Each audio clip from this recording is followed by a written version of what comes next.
குலதெய்வ கோவிலின் கருவறையில் இருக்கக்கூடிய கருநிற மை எடுத்து வெளியே செல்லும்போது நெற்றியில் இட்டுக்கொள்ள வேண்டும். மகாலட்சுமி தாயாருக்கு மாதுளப்பழம் முத்துக்களால் 108 முறை அர்ச்சனை செய்து வழிபட்டால் வாழ்க்கையில் மகிழ்ச்சி கிடைக்கும். வீட்டில் செல்வம் பெருக உப்பிலியப்பன் திருக்கோவிலுக்கு சென்று வழிபாடு செய்யலாம். வீட்டில் உபயோகப்படுத்திய விளக்கை மற்றவர்களுக்கு தானமாக கொடுக்கவே கூடாது. பசுவுக்கு தினமும் உணவு அளிப்பது நம்முடைய கர்ம வினைகளை அழிக்கிறது. மாலை 5 மணி முதல் 7 மணி வரையிலான விஷ்ணு முகூர்த்தத்தில் வீட்டில் விளக்கேற்றி வழிபாடு செய்வது சிறப்பு. நாய்களை காலால் எட்டி உதைக்க கூடாது. அது காலபைரவரின் வாகனம்.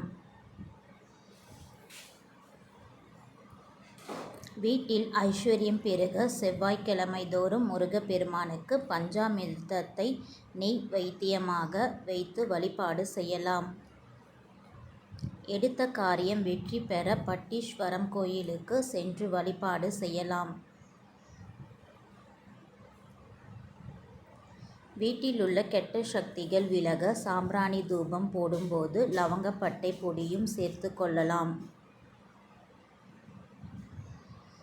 இழந்த செல்வத்தை திரும்ப பெறுவதற்கு திருவிடைமருதூர் கோவிலுக்கு செல்லலாம்.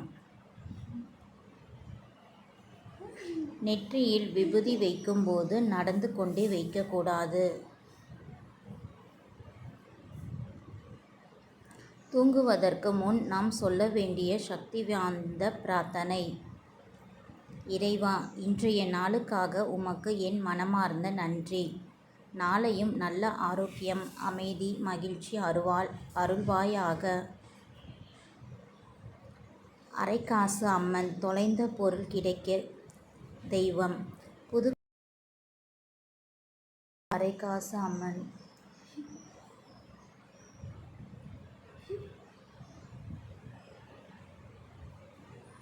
ஆயுள் வரம் அருளும் திருக்கடையூர் அமிர்தகடேஸ்வரர் திருக்கோயில்.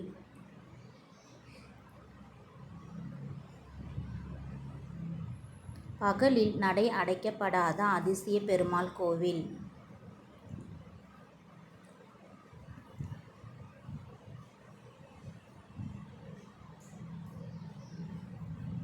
ஆடி மாதம் அம்மனுக்கு வாங்கி சாத்தும் வளையல்களின் பலன்கள்.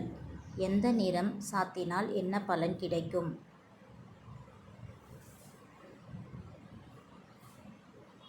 சாமி கும்பிடும்போது இதெல்லாம் உங்களுக்கு நடந்தால் கடவுளின் அருள் பரிபூர்ணமாக உங்களுக்கு உண்டு.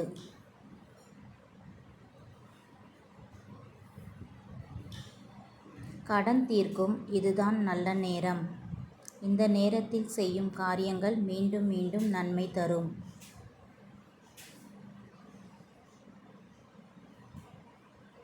பூஜை அறையில் விளக்கேற்றுதல் ஒற்றை விளக்காக ஏற்றக்கூடாது.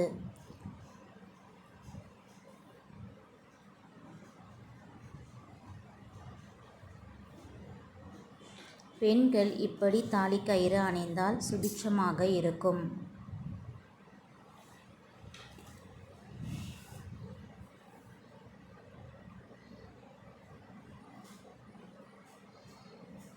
பூட்டை திறந்தால் அதிர்ஷ்டம் கொட்டும்.